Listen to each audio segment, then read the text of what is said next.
got consultants all over the U.S. We've been an Info Alliance partner since 2000. We've been around since 2003, and we've been an Info Alliance partner for the past several years. And we do quite a bit of managed service work. A lot of project works. Has done 20 plus Lawson 10 upgrades. Hopefully you're all on version 10 by now. That should say what's new in 2017. This is the slide we use over and over again, so it hasn't been updated. And 140 plus customers that we deal with regularly. Our specialty is really our managed service, where we essentially handle your day-to-day operation of the Lawson application. So that could be managing the supporting of your users or maintaining your server and the application itself. So let's just jump right in. Today we want to discuss some problems with the RFP process and how we can help make that go a little smoother. And I thought this would be a valuable webinar for you guys because a lot of you deal with the RFP process really from your end of the RFP. You never have probably seen it from the vendor side, or if some of you have, this hopefully will shed some light into why some of the pieces are broken in the process that you normally operate within. So typical problems that I hear are a low response rate. So we've had customers over the years where they send out an RFP and they'll call us and ask why we haven't responded, or they'll ask why no one's responded, and they'll continue to postpone the window and try to get more bids, and they'll get other companies involved. They'll start posting on websites and do email campaigns and things like that. And we think there is a very good reason why the response rate is usually low, and we'll discuss that. A lot of times you'll get way out of range pricing. So you're dealing with a project that's, $20,000 in scope in your mind, and you'll start getting bids for $200,000. And obviously that's out of range pricing. And there's some things you can do to mitigate that because that's time being wasted on both sides, giving you a bid that's obviously a non-starter. You get unqualified respondents. So these are people maybe you're looking to work with an import partner, or I've tried to keep this presentation, by the way, kind of agnostic, so it doesn't necessarily have to deal with Infor applications, but really those are the ones that we work with quite a bit. So you'll hear me give examples from kind of the Infor ecosystem, mostly Lawson. But you'll get some unqualified respondents, so people that maybe have nothing to do with the ecosystem, or people who are just not qualified enough to respond to the RFP. You'll get inaccurate expectations, so that could be, essentially you get into the negotiation with a firm, and their expectations of what the project is doesn't at all match what your expectation of the project is. And then you may have situations where you start negotiating with a partner that you want to select, but that negotiation is taking a very long time. So, and it turns to be difficult because you keep having to go back and forth. So we want to address some of these pain points. But before I do, I was kind of hoping to do a quick survey to see which of these are more common in your experience. So you should be presented with a survey, and if you could go ahead and quickly vote and tell me which of these issues you've faced in the past, and then we'll know a little bit better how to go about addressing each one. So we're getting some votes now.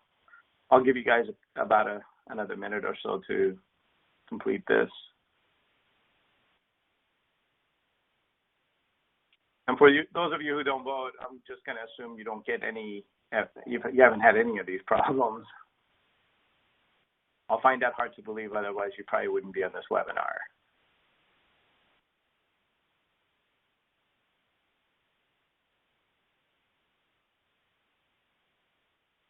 Okay, so what I've got so far is about 25% of you have had a low response rate, 15% of you have had pricing out of range, and about another 25% have had inaccurate expectations, and about 40% of you have had all of the above.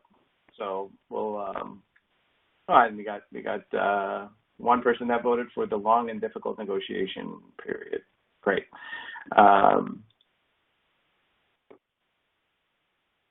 And I'm going to go ahead and close the poll, and you should be able to see those results. I'm not exactly sure on your interface how you'd access it, but you may be able to see that at the top of your screen. Okay, so thank you for that. So today we're going to discuss how to write a proposal that gets lots of competitive bids from qualified vendors. In this case, we're going to focus that their Infor partners essentially would be the qualified vendors, and within a reasonable time, setting expectations correctly, and follow a generally accepted guideline and criteria for how to do RFPs, and how to get this RFP out in place so that it's easy to understand. Okay, so that's kind of a lot of these things are interconnected, and we'll go over them. So the first thing to do, and before we even get into this slide, you really want to make sure that you're keeping things as simple as possible. So I personally have to deal with the RFPs that come in-house once a month. I kind of go through them, and we decide which ones we're going to tackle and which ones we're not. It is a complex process for different industries. So different verticals have different kinds of ways that they do RFPs. So we've got some small customers where you just get like a half a page email that tells you everything you need to know.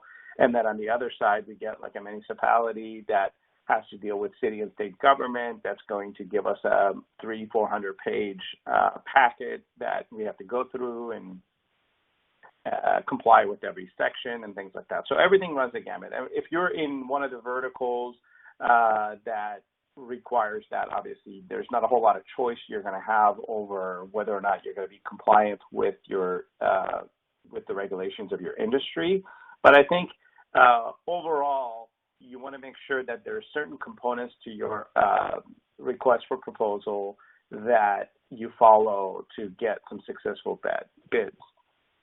So the first thing to us is a brief project overview. So this is where you give a good background of the organization, say less about the project here specifically, and focus on the pain points. So don't tell the vendor what you want to get done. Focus on what the problem is. The biggest reason for that is, you're communicating the problem that way better, and rather than proposing a solution. And this will allow your vendors to respond with their solutions rather than regurgitate yours. And you have to kind of consider, if you're dealing with qualified vendors, they've dealt with lots of problems like yours, and very likely they may have solutions you haven't even thought of. Whereas if you try to get them to bid on a solution that you've come up with, you're really just going to get that, and it may not be the most elegant way of approaching it. So we've had certain cases where customers have reached out to us for building a large web interface for their time entry system, for example, to do reporting and things like that. And they've given us specifically exactly what they wanted to get done, down to mock-ups of all the screens, because we do a lot of custom web development and mobile development in-house as well.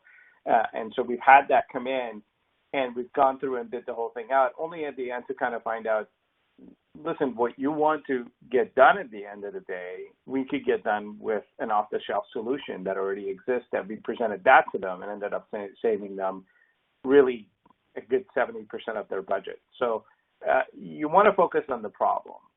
It's not a bad idea to propose a page with possible solutions, but really focus on that. Give us a short background of your organization. So describe your values and what makes you unique. And really the biggest reason for that is it helps the vendor think of other organizations that they've worked with that are similar to yours, where they can tell you the story of how they went about doing that project for that customer. And it can relate to yours better that way.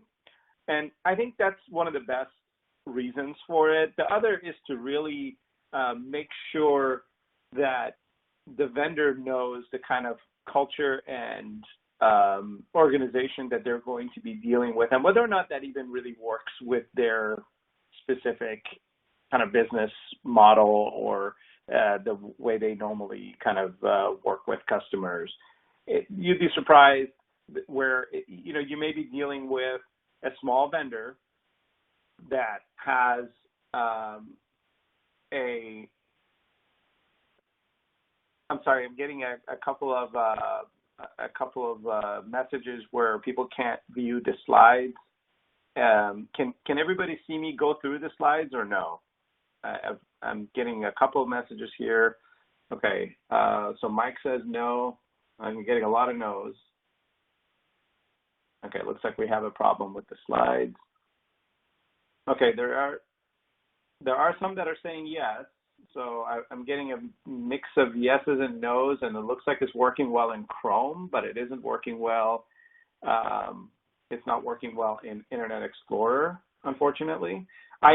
So if you don't feel like logging out of IE and work, some people are saying it's working in IE just fine as well. So I'm not exactly sure what the problem is. It could be a problem with any meeting. But if you are not able to see the slides, you're kind of in luck, because this is one of our only presentations where there's a lot of words on the slides and not a lot of graphics. And I am kind of giving you the gist of what's on each one. So I think listening to it may be just enough, but I will make this presentation available for viewing later, and I will make the deck available for download later. And you can view it later. And if you can't hear very well, I'm not sure if any of you are having that problem, but it sounds like at least one is having that issue. There are audio options at the top bar. There should be a button for audio options, and you can actually use the phone to dial in. So you don't have to listen through your PC. You can use the phone to dial in. And that will give you a phone number. So sorry for the interruption, but I wanted to make sure that everybody's able to see and hear. And I apologize for those of you who can't see the slides advance. Like I said, I will make the slides available for download. But for now, I'll discuss more or less everything you see on the slide. You would normally see on the slide, so you won't be missing out on much.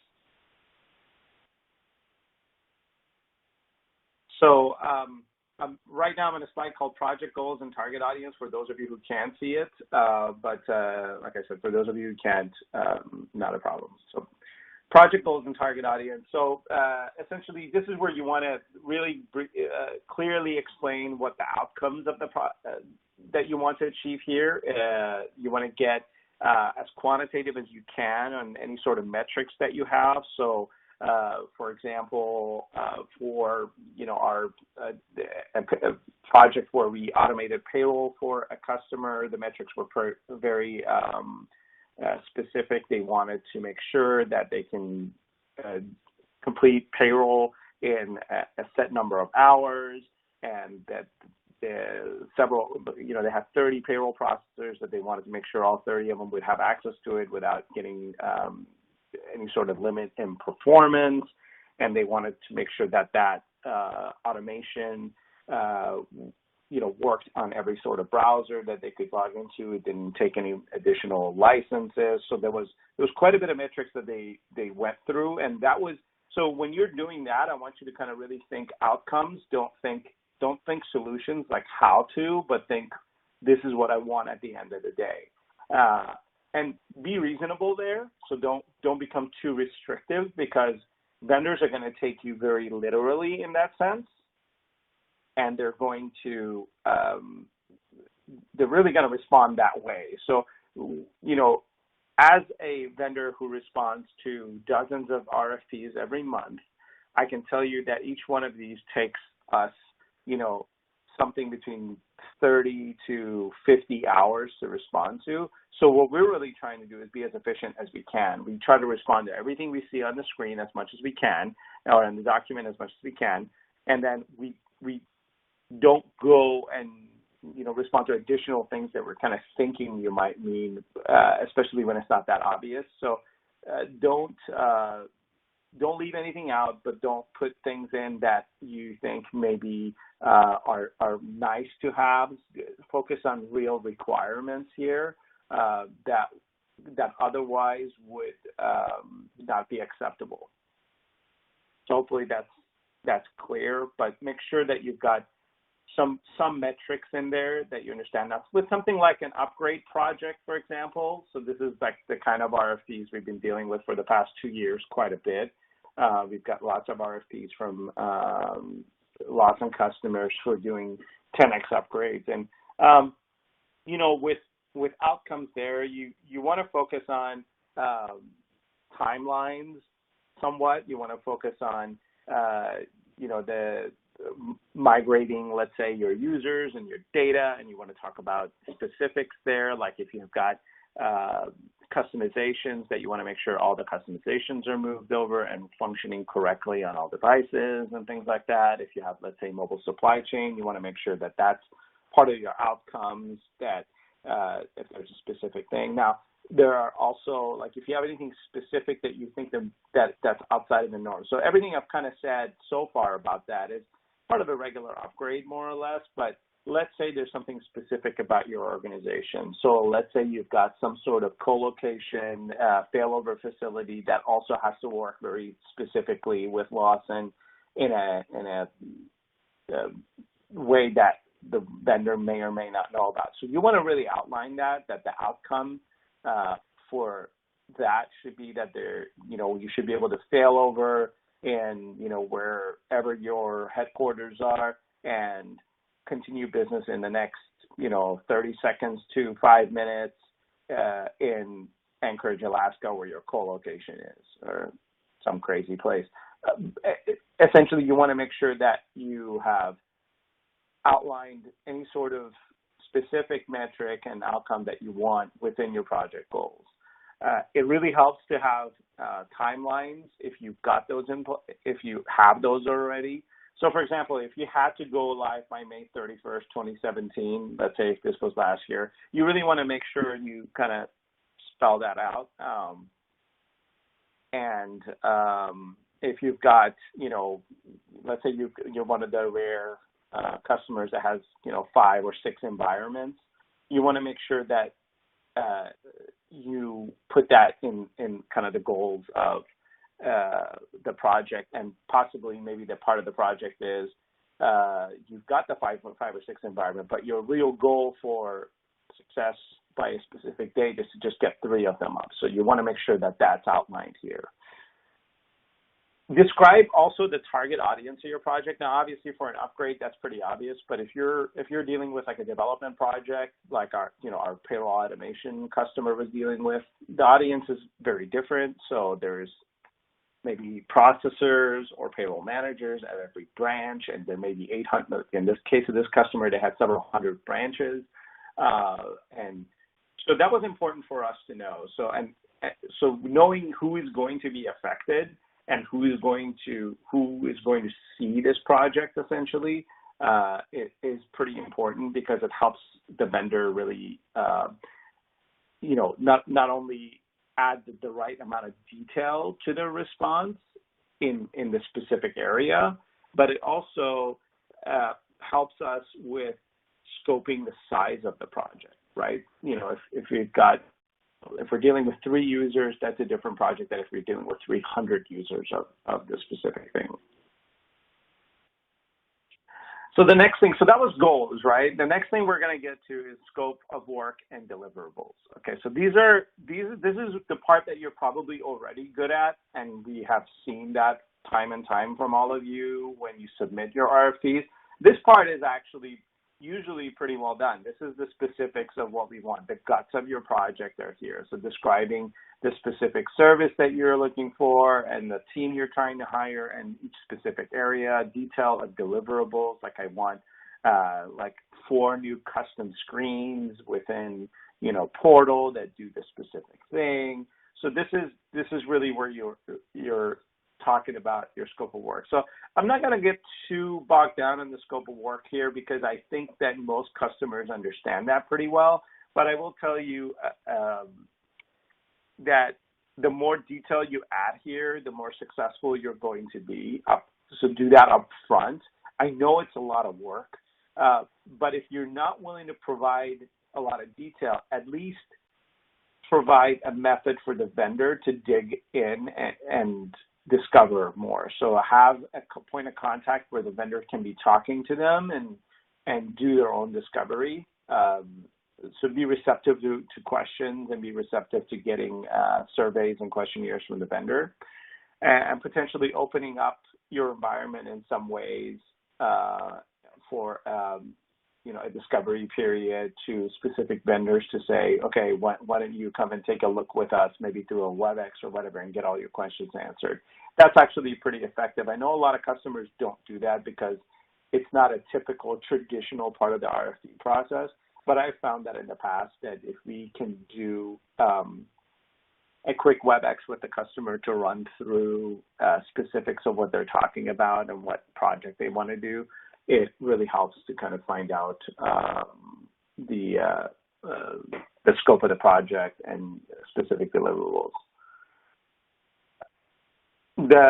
So Larry's asking if the scopes, if the slides will be available for those that can't view it. Yes, absolutely. They will. You'll all get an email by early next week. Hopefully, I can get it out by tomorrow. But early next week, you'll get an email with a link to our site where not only you'll see this webinar in video format, you'll also have the PowerPoint file that you can download and you can go through it yourself. So yes, that will be available.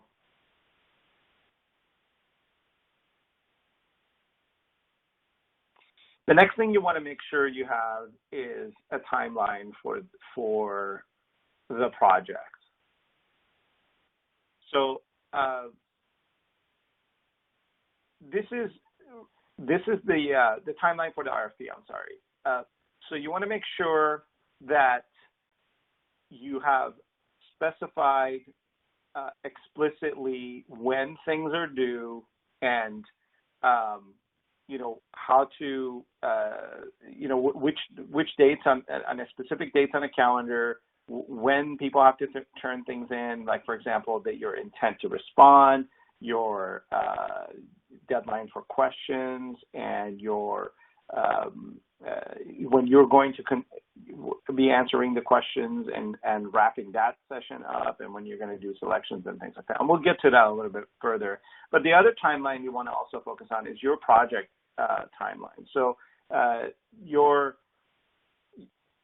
when do you intend to start the project? How long do you feel like you're going to be in like a testing phase? And that's kind of more organization specific, right? Some organizations have very little testing requirements and some have very stringent testing requirements that we've dealt with both. I mean, it kind of depends on your internal change control processes and how long it takes for you to get something from a development to production, for example. There are organizations that go through several sets of change control, and then there's ones that are like, oh, it's good enough, just put it in production. So it really kind of depends on you. And then also giving the vendor an idea of when you'd like to go live with the project is important. To them, if you can easily eliminate vendors this way by saying, listen, I need this project to get done in exactly 60 days. Now, if you're dealing with a good qualified vendor and let's say they're staffing capability at that time isn't such that they can get it done in 60 days, they may still respond, but hopefully they will tell you, I know you said 60 days, but our response is a 90-day response. So that's one you could eliminate easily by saying, well, we have a very hard requirement for 60 days. So it really helps to include that sort of information. And it also helps, again, it helps the vendor kind of size up the project. If you're thinking this is only 20 days worth of work, maybe they can either submit with a qualification, or they can just stop responding at that point, saying, well, obviously we have a disconnect here because the way we do this type of project, it takes us 6 months, not 20 days, so we're not going to respond. And there may be another vendor that says, yeah, the way we do this project, it only takes a few days. And that sounds crazy, but it's very possible. Very candidly, the Lawson security implementation, that's a very good example of a case like this. If you come to a vendor and say, I want to convert from LAUA to Lawson security, and I know most of you guys are already there, some vendors may take you, it's going to take 6 months to get done, and other vendors will it'll take a week to get done. Okay, now those guys are all using different methods. We have tools that we've built and we've got methodologies in place that we've done this for 90 plus customers, so we know exactly how to get it done within a month. And there's a vendor out there that will come and tell you that they'll get it done in a week because they're just writing a script, for example, to move you over. Don't recommend that, but then there's other vendors that'll tell you it'll take you 6 months because they're literally taking a very grain by grain approach of moving specific users and specific security classes over. So it helps to disclose that, your internal timeline, because depending on their methodology, it may be too aggressive for them or it may fit just right in. And we find that's one of the things that customers usually don't disclose in their RFP. So that's why I thought this was a pretty important one. So then we talk about technical requirements. So you've gone through and you talked about what your deliverables should be and what timelines you'd like to get it on. Now you want to work with your internal technical team to tell the vendor if you have any internal technical requirements for this project, okay? So there's very obvious things that you don't need to necessarily say, but if within your organization there is a very specific network topology that restricts projects typically, you want to mention that here. If there is a specific operating system or type of thing that you want to use that is irregular in some way, you want to make sure you've mentioned that here. I would say the more information you include here, it will keep you from having problems with the projects down the line, because you may, without mentioning these things, you may actually find a great vendor, get into a really great deal that you both agree on, everything seems great, then you finally get in and then you say, okay, well, let's get started, and the vendor comes back and say, wait a minute, you never said these were, Linux servers. We thought we were dealing with Windows. Because it was pretty obvious. That's how most customers do it. And you say, well, it wasn't obvious, it was obvious to us that it was Linux because that's what we've always dealt with. And you can go back and forth that way and change the scope of the project, and nobody will be happy. And it's really nobody's fault at that point. It's hard to say it's the vendor's fault for not asking because it really wasn't in the RFP. So you want to make sure any specifics that you can get to from technical requirements are in there. I would say maybe even go overboard a little bit here rather than under, and get as much information to them as you can, because you'd hate to have to come back and later that, well, you never said that you were using, service guard for your, failover mechanism or something like that. And that could really add like a couple 100 hours to your project, and really hard to blame the vendor for that. And then you have to go back through your leadership team, try to get change orders done. And really, that's what leads to a painful project, right? If you have a specific software development stack that you like to use in-house, if you use some sort of source control, any sort of backup provisions, the amount of data you have, any sort of internal browser requirements, if any security requirements you have in-house, like, for example, you've got security applications that restrict access from one server to another or whatever. Even just the ways you normally connect, for example, is it VPN or is it secure link or something like that? That can really affect whether or not a vendor can use their normal operational methods or not. So you want to make sure you include those, and that can really help give you an accurate response to your RFP, I think. The other thing that we found is it really helps contribute to the success of an RFP project is a principal point of contact. So a specific person with a phone number and an email that can be reached. Now, some customers have guidelines set by the state or the city or the federal government where they can't be communicating directly with the vendor during this process. I always thought that was a very counterproductive measure, but if it's there, then there's nothing you can do about it. Otherwise, though, I highly recommend having a knowledgeable resource that can connect with vendors and communicate with them, answer questions, and potentially take questions from the vendors to the leadership team or to project sponsors to really help clarify things up front. In that process, you will find, if you do that process correctly, you'll find that there are things that you probably haven't communicated in your RFP that you'll want to send mass emails to all the vendors and let them know. And I found this very specific thing completely changed the course of a response for customers, so I highly recommend it. It's tough though, right? Because you want to make sure that that person is not being manipulated by a vendor, and that can happen. So you want to pick the right person there. I won't say much more about that, but this I find is probably in the top 3 things that would help with getting an RFP successfully processed. Then there's the question of the budget. Now, most customers would think that if I say what my budget is for this project, then I'm just going to essentially be telling all the vendors how much money I've got, and then they're just going to bid at the high end of this budget. That really isn't true. I don't know how to make people believe that, but I really think that you're very much better off by proposing a budget range. Let's say you've got a budget of, $400,000 for a project, and you think it's going to cost anywhere between $250 to $400. I think you should come out and say that. I think you should come out and say that your budget for this project is a range between $250 to $400,000. It is going to keep the vendors as competitive as they were going to before. You'll still get the bid that will be over 400. Okay, that you'll still get the vendors that will come out and say, I think your budget is unrealistic. For us to do this, it's going to cost 500.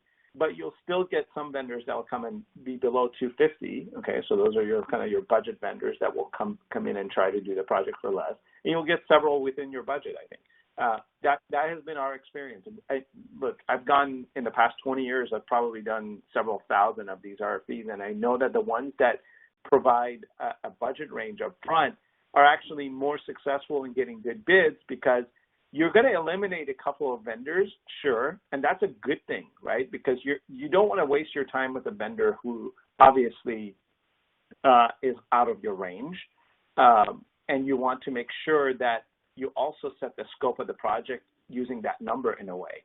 So if you come back and say, I want a new, I want a whole new reporting system implemented, and my budget for that is $30,000, you actually help the vendor quite a bit in determining which way to go, which direction to go. So if that was my criteria, is $30,000 for a whole new reporting system, I would look at a whole different set of off-the-shelf applications for you, rather than if you came to me and you say, hey, my new reporting requirements have a budget of $3 million, then I would be looking at a completely different class of reporting applications for you, and it would really help me focus better on what specifically how big your scope really is.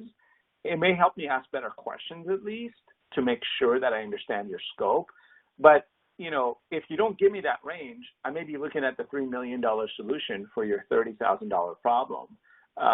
And it isn't because I'm trying to make the most money off of you. It's because I'm trying to give you the best thing that I possibly can. And I would definitely be the first eliminated vendor, even if I was the best possible vendor for your case. So it really helps to have that budget. And I can tell you right now, a good 60, 70% of the RFPs I receive don't have a budget in them. And I think that's a huge mistake. That's why you're getting those really out of range bids. Is very likely you're not providing a good budget range. And don't be afraid that you're going to get less bids that way. You're still going to get the bids that are going to exceed that budget, and hopefully they will be smart enough to give you a good reason why. And then you can read that reason and decide, oh yeah, maybe we should go and increase our budget, or maybe this vendor is wrong. So that's one of the most important things I'll share with you, I think. The other thing to ask for that most customers don't is, and I think this is very important, ask for a proposal for ongoing support of your project in addition to your RFP. So every project that you do is going to require some level of support. But obviously that really isn't included in getting the work done, because the work typically ends when your project goes live. Now, support kind of takes on this other meaning, right? Like as needed, right? So typically when customers have an ask, we just say ongoing support as needed, at so many dollars an hour. It really helps to put some structure around that with vendors, because one of the things you will do there is you're going to eliminate the vendor who is coming to you with a bunch of subcontractors, right? They're coming to you with 6 or 7 subcontractors and saying, oh, we'll get this work done.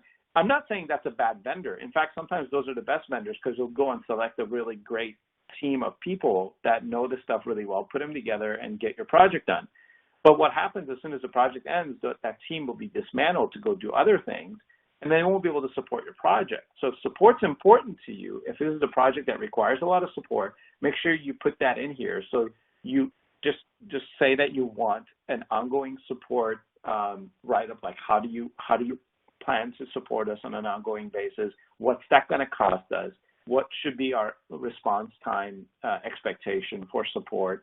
And who would we call? And, would it be the same people from the project, or is it going to be a different set of people? That sort of thing. I think, that's one of the things that I think we take a lot of pride in, because we're able to support all our own projects in-house because we have our managed service arm of, what we do. But then there are other projects that, if we're doing something very specific with a very specific technology, like we do a lot of work with Kronos, but we're working with a partner that has Kronos expertise.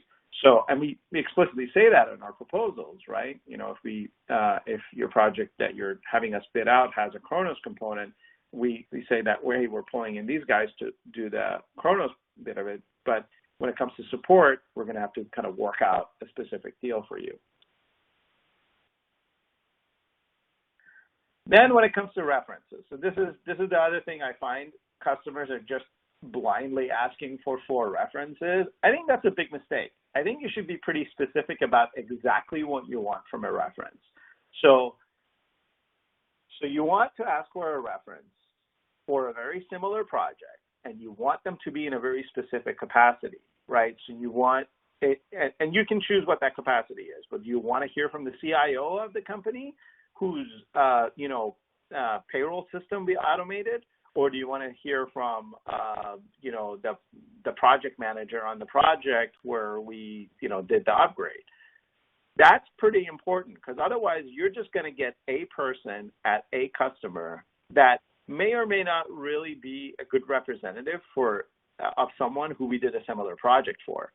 You want to be pretty careful about what you ask there, and ask to speak to that person privately, okay?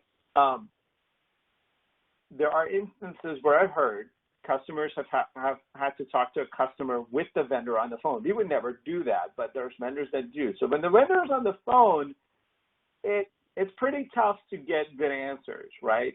You may be a little bit shy about asking all the right questions, and if you're not, certainly the other customer that you're on the phone with is going to be pretty reserved about how they're going to answer the questions. So ask to speak with them privately. I really recommend a phone conversation, not just a quick email. Hey, did so-and-so work for you and get this project done? Yep, they did. Have a nice day. No, that's not good enough. You want to set aside some time and talk to these references. I can't emphasize how much I believe references are important. In my own experience, if I haven't checked the references of a vendor, it almost always is a crapshoot. If you really think about the only due diligence you can really do in your process is to check the vendor's references. Everything else that you find is essentially something the vendor had a hand in. So you want to make sure you're doing this. And then make sure that the respondent has a quick synopsis of how they interacted. Like why are they giving you this reference? Why is this specific person the right person for you to talk to? How is this related to the project that you're doing? So you want to make sure you have that. And the reason for that is, it gives you a basis to start the conversation with the other person. I recommend that when you want to have that interview with them, you call them in advance, reserve a time, set aside an hour, depending on the size of your project, but maybe set aside an hour to actually sit down and talk to the person. And try not to do it one-on-one. Have your whole team on the phone when you're talking to them, because other people may have other questions. You want to make sure that the questions that you've asked are sufficient to really make your decision based off of. One of the things that I think you all do a very good job of is the criteria for selection. So you want to lay that out for the vendor. Some customers have specific criteria for selection that gives advantage to minority businesses. Some give advantage to existing relationships to some extent, maybe 1 or 2 points out of 100. But you want to clearly specify that, and then you also want to kind of emphasize here really what's important to you. Is it important that you get it done under a specific budget? Is it important that you get it done the fastest? Is it important that the quality is the best? And you'd be surprised, the answer is not always, the quality is the best. And the answer is not always the cheapest option is the best. It just depends on the specific situation and the specific project and how sensitive the project is. So you do want to be pretty specific about that. And then make sure here you mention the qualifications that you're looking for.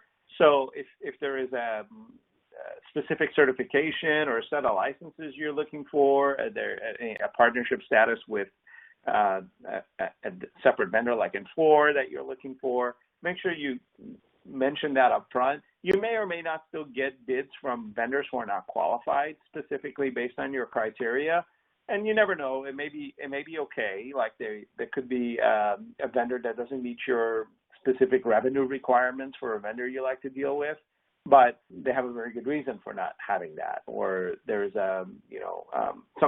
something or other. Any insurance requirements you have. We've got customers that have some really crazy insurance requirements, and then there's ones that don't even check. So you want to make sure that you've spelled all that out up front. This will really help eliminate a couple of vendors up front so that you don't get the kind of bids that are going to lead nowhere. So but keep in mind, when you're putting selection criteria and vendor requirements down, make sure there really are requirements, right? These aren't just nice to have. This is things that, hey, don't apply for this unless, right? Because you don't want to eliminate the wrong, a good guy that could potentially be an okay bid. Then we talk about the format of the proposal and the proposal timeline itself. Okay, so here my only advice is be flexible. Again, like I said before, it takes us anywhere between 30 to 50 hours to respond to the average request for proposal. That's on the vendor side. Put yourself in that mindset for a minute, and also consider that you're going against probably 5 to 10 competitors. And there's, depending on the size of the project and how lucrative it might be for the vendor and how they feel they're going to fare out in that competitive process, they're going to choose whether or not to participate on the number of hours they have to put in to win the bid. If you're really stringent on the type of format and the specific, software they have to use or something like that in order to submit their bids, they're going to really weigh their options. They're going to say, listen, there's 10 vendors or 15, 20 vendors vying for this. We're qualified, but at the same time, this project falls on the kind of the low end of the spectrum from a size perspective for us. And I have to choose between responding to this and responding to these other 4 that were more likely to win and they're more lucrative. So I'm not going to even respond. And that is something that you'll see happen if you're being if your requirements for formatting and things like that are too difficult. So the only thing I'll say there is be flexible. Let the vendor use their own format whenever possible. And the reason for that is, think about it. They're responding to hundreds of RFPs a year. They probably have a very canned format that they normally use, and they're very comfortable with it. So they know exactly what portions change, what portions stay the same, and what in that document they got to edit. That could be the difference between 10 hours of work and 40 hours of work for them. So if you're making them jump through some hoop, like go through some site that's really clunky, and most of these RFP websites are very clunky to work with. They don't work well for neither the customer nor the vendor. So letting them use their own format, I think, is a huge determinant for whether or not you're going to get a lot of bids or not. And typically, that'll actually tell you a better story, right? If you get an RFP from a vendor who doesn't even seem like they can write a good response, that, the old saying of how you do anything is how you do everything. So if you don't get a good, easy to understand response from a vendor where you've given them enough time and enough information, then maybe that isn't the right vendor for you. So that's a good way. That's a good first test, I think. Then you want to be very specific about your due dates deliverables. So these are, I have on the screen, and I'll go through them. And again, this will be available to download if you can't see it. I have on the screen some recommendations on how to set those dates. So your RFPs are sent out on day 1. So that's your request for proposal that you're sending out to potential vendors. And one of the ways you could find vendors, by the way, like for example, if you're dealing with Infor has a partner website. It's not the greatest search, but you can search for all the vendors that have to do with Lawson, for example. So if you're looking for Lawson partners, you can find all the Lawson partners under the Infor Partners website. We are an alliance partner, so if you go through the partners website looking for anything Lawson, we should be one of the ones that pop up. So it's Nogalis and maybe a dozen other firms that you'll see there. So that's pretty easy for you to figure out who to contact, and most every one of them has contact information either there or on their own websites where there's a link from the Infor website to that. So that's about 20 minutes of work to find 10 good qualified vendors. Quick Google search is always a great way to go also. So you look for, Infor Lawson partners or Infor Lawson consulting vendors, and you should be able to find the first 10 pretty quickly. So you've got all that. You can send your RFP out on day 1. So if you call that day 1, they should be able to give you the intent to participate by the end of the second week. Now, why are we giving them 2 weeks just for that?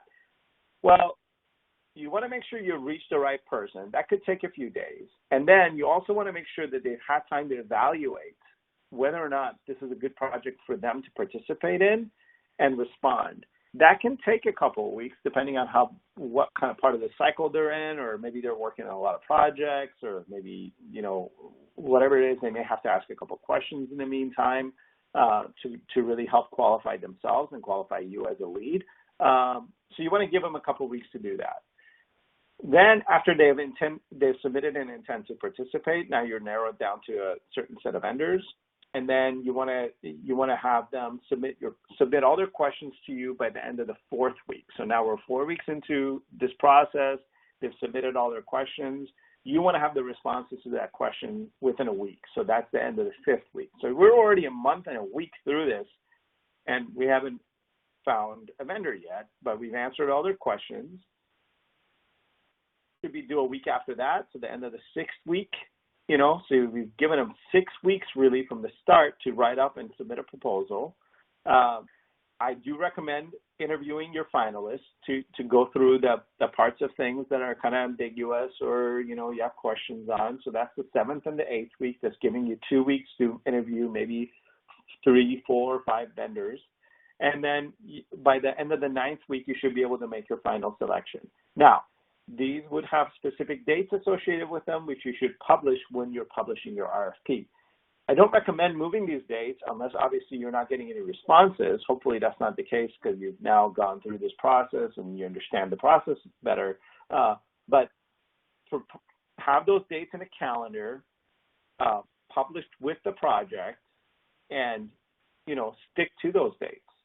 That's giving you 9 weeks, right? That's 2 months and a week. It's a long, long time, but that is how long it takes to get a good RFP response. So one of the reasons maybe you did not get good responses is because you tried to get your responses within a month.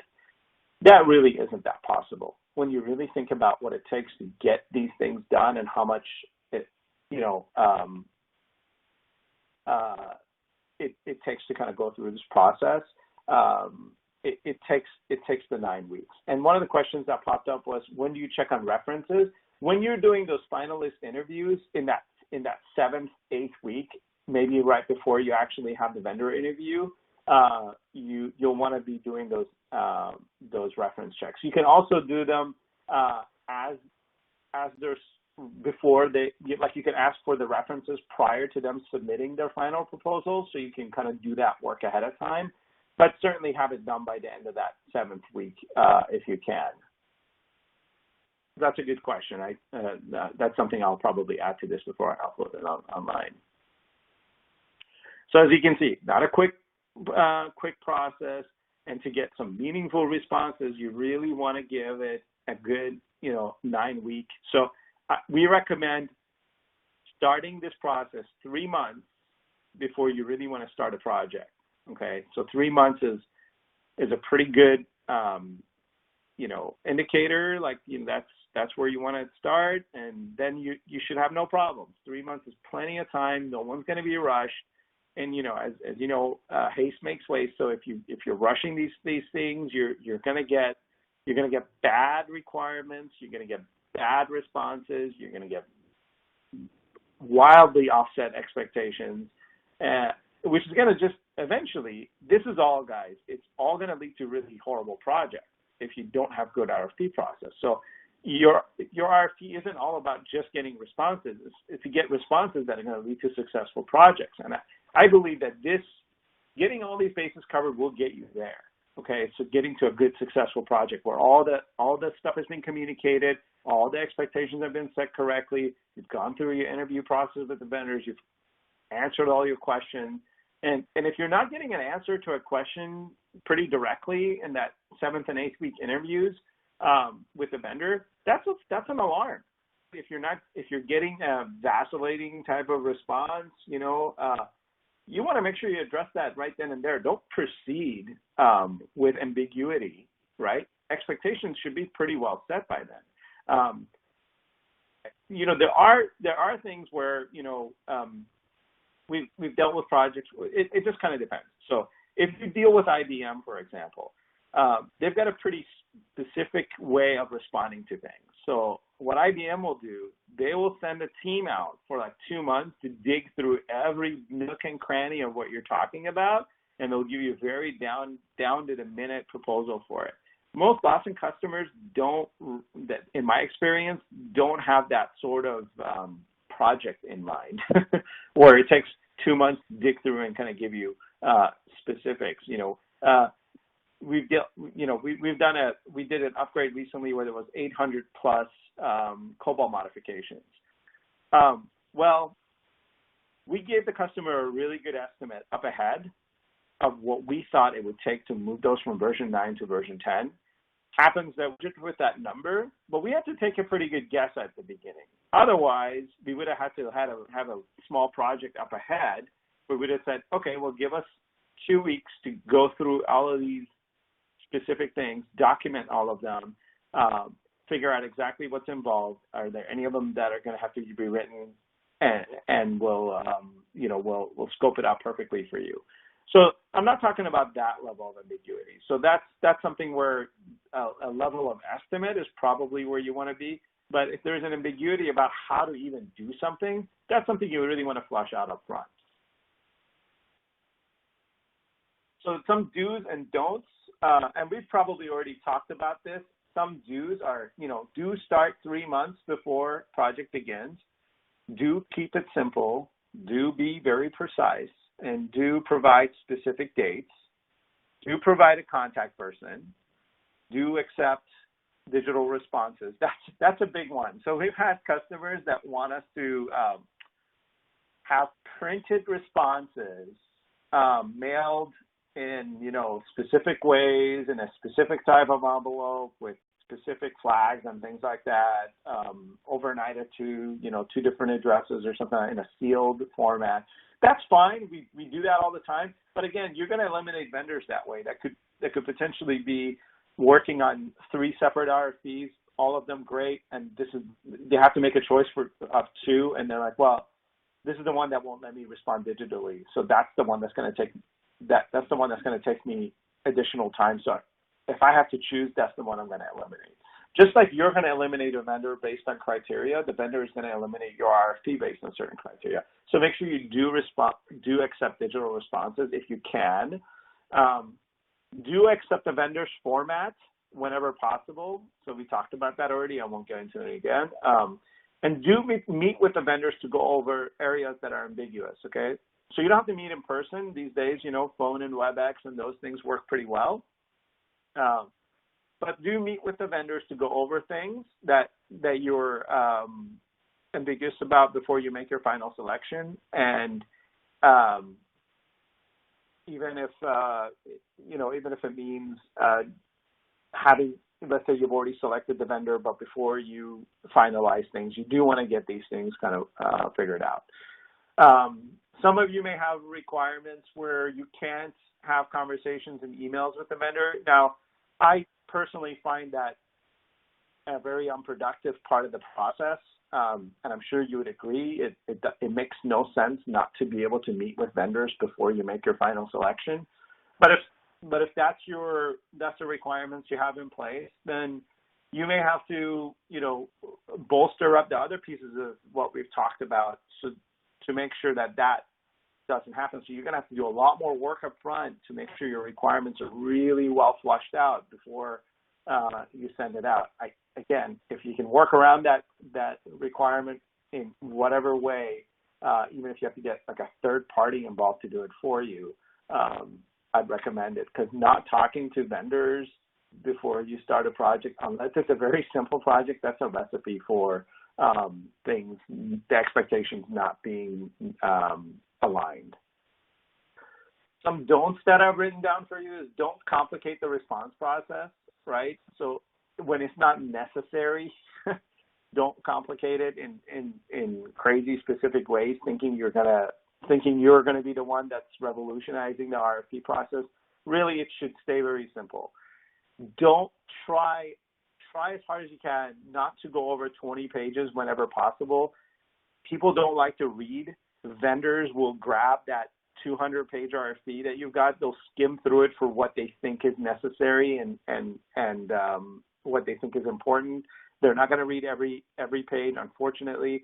I try to as much as I can. There's going to be things that I may skip over if you've got 200 pages, but if you got 20 to 50 pages, I'll read every word of it. I want to make sure that I've got everything covered. But if I've got a customer that sends us RFPs once a year for their annual projects.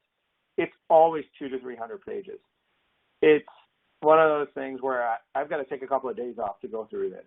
And in a busy month, in a busy year, I'm going to write them a quiet and very polite response and say, thank you for considering us. Please consider us again next year, but I won't be able to finish this year because a 200-page, 300-page RFP requires a 200 to 300-page response in my eyes, and that's not going to be very possible in the 40 hours that I can dedicate to this, especially not for a small project. Some projects may require that much detail, but obviously that would be a huge one. Don't restrict the time to the respondent too much. So don't ever get yourself in a place where you only have a month for this whole process to get done. Okay. I know we're going over time, and I apologize. I just kind of got a little deep into a couple of these things. Don't require a sealed mail package if you can, and don't restrict communication too much if you can, and don't restrict the format for the requirements. That's it. Upcoming events, obviously, hopefully you guys are all going to Inforum in New York City on July 10th, 11th, and 12th, I believe. We have, this year at Inforum, we have a executive dinner series. So this is where we're inviting executives from some of the attendees to join us for dinner at Aquavette Restaurant. This is by 2 Michelin star chef Emma Bankston, and she's going to be preparing an exclusive dinner for us. Our transportation will be provided from the Javits Center to our dinner. If one of your executives would like to attend and they're attending in 4, I would like for them to reach out to Grace at Nogalis.com. Grace will contact them directly and set the proper accommodations up for them. We can now open this up for questions and answers. I think I tried to answer your questions as we were going. So if you have additional questions, please go ahead and type them into the chat box now, and I'll do my best to answer them for you. So one of the questions was that your regulations don't allow email responses for bids and RFPs. Again, that's a shame because I feel like that really hinders the communication process, and communication's key in most of this. I don't know what to recommend there. I think that's just a broken process. But if that's the case, you really want to make sure that you're checking when you're checking on your references, you're asking pertinent questions. You want to make sure that you're asking for the correct references so that when you're talking, at least to the references, you can get what you need, and that your specs are written very completely. I don't know what else can help other than communication between the parties. I don't know if it's possible to kind of have a third party do that, or at least designate one person who can have email communication or not. But it's a difficult thing, and we deal with that all the time, and I feel like those are the projects where at the end of the day we on both sides we find out things that were not communicated correctly. Maria is asking, at what point do you propose the teams view a demo of the solution? That's a good question. So I think that it kind of depends. So, obviously that doesn't apply to like an upgrade project, but for example, if you're talking about a development, project, typically our response to a development project would have a mock-up, a functional mock-up is what we call it. That's where things are kind of rigged to work, and we spend 20, 50 hours to essentially develop that mock-up for you. and demo it to you. And we try to get as close as we can, and that we make the center point of our discussion when we get into kind of an interview process. I think you should have the demo ready as part of the final proposal. So the final proposal would include a link or some sort of video or the actual package demo or some proposed times for a WebEx to demo something to you.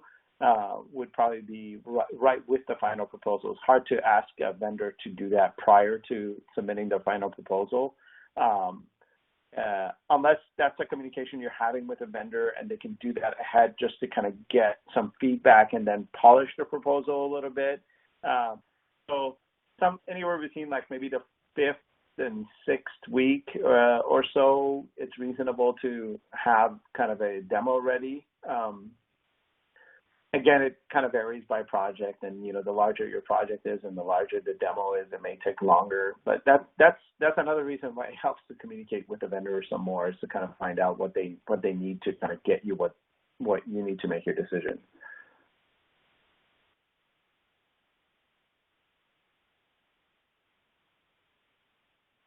One of the questions was, what would you look for in a reference? This is obviously, I'm the vendor talking, but I kind of feel like the best reference is going to be someone in your position in a very similar project at a similar customer. Okay, so you want to really kind of say that in your RFP, that's what you're looking for. Because if you don't say that, obviously I'm going to send you my best reference givers, right? Like the people that are just the most happy with what we've done for them, that are just going to rave about our services. And there's no shortage of people who can do that for us. So I can send you like 30 references that will say, oh yeah, Nogalis was great, it saved the day and everything. But if you're asking for, hey, I want to talk to the CIO of a hospital where you did a version 10 upgrade. Okay, well, I can put you in touch with 3 or 4 people, but I'm glad you asked that, because now I'm not going to send you, the head of the PMO office, or I'm not going to send you, whatever. But then also be careful, because you may be asking for someone who didn't really have, a relationship with us all that much. So some of the hospitals, for example, that we have done upgrades for, the CIO really had very little visibility into the project at all. So he may not be able to give you a very good account of what was going on. So you can probably guess who the right person is for the specific project. But, that's something you want to kind of evaluate specifically for a project. And maybe give the vendor some leeway to explain to you why they're giving you a different reference. I don't see any other questions come up, so thank you guys for joining the call. I appreciate it. Like I said before, I will have this webinar posted on our site soon, and I will have a link to download the PowerPoint on there as well. You don't need to sign up or anything to do any of that. So just be a straight link. You can download all of it. I apologize that some of you could not see the slides advance, and some of you had issues with audio. We'll try to resolve that before the next webinar. We hope to see you at Inform. And again, like I said, if you have an executive at your firm that's interested in attending Inform, please let them know about the dinner on the night of the 11th, July 11th at Aquavet, and to email grace@nogalis.com. And look forward to seeing you either in Inform or at our next webinar. Thank you again.